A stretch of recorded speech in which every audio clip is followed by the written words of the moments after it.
Hello friends, రేపటి complete episode ఇప్పుడు ఈ వీడియోలో చూడండి.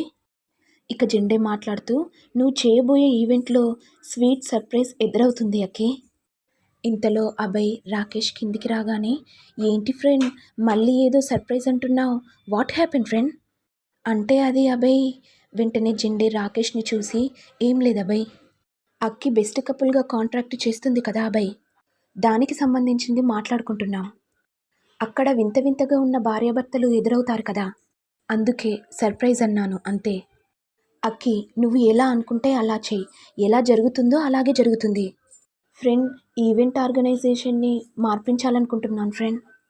ఇక రాకేష్ మాట్లాడుతూ, అక్కి నువ్వెందుకు ఇంతలా స్ట్రెస్ తీసుకుంటున్నావు, నాకు ఈవెంట్ ఆర్గనైజేషన్కి సంబంధించిన చాలామంది ఉన్నారు, నువ్వు రిలాక్స్డ్గా ఉండు, నేనే టేక్ ఓవర్ చేస్తాను కదా అక్కి. నో థ్యాంక్స్ రాకేష్, నా పనిలో ఎవరైనా ఇన్వాల్వ్ అయితే నాకు నచ్చదు. అయినా నాకు హెల్ప్ కావాలని నిన్ను అడగలేదే, నా ప్లాన్స్ నాకున్నాయి, మీ పని మీరు చూసుకోండి. ఇక రాకేష్ మనసులో, ఎంత పొగరే దీనికి, చెప్తా దీని సంగతి, మీ అన్నయ్యతోనే నిన్ను తిట్టిపిస్తా. I'm sorry Akki, excuse me. Abhay, ఇక నేను వెళ్ళొస్తాను. ఒక్క నిమిషం రాకేష్, ఆగు రాకేష్.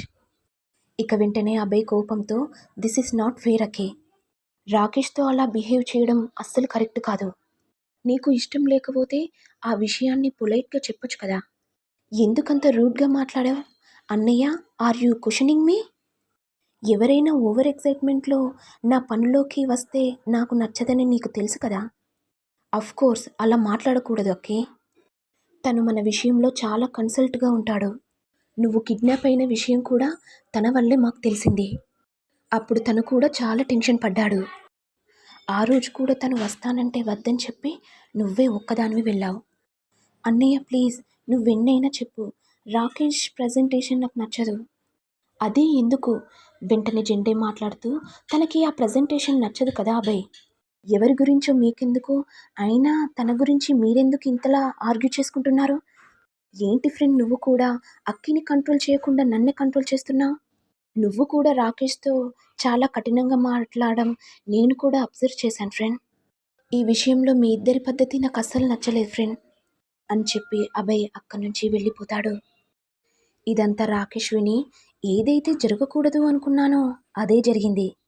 ఇప్పుడు నాకు చాలా హ్యాపీగా ఉంది.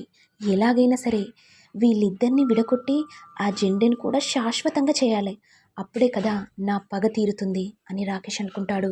మరి నెక్స్ట్ ఎపిసోడ్లో ఏం జరుగుతుంది అనేది చూడాలి. ఇక ఇంతటితో రానున్న ఎపిసోడ్ ఎండ్ అవుతుంది. మరి మీకు వీడియో కనుక నచ్చినట్లయితే లైక్ చేయండి, షేర్ చేయండి, సబ్స్క్రైబ్ చేయండి. Thank you all.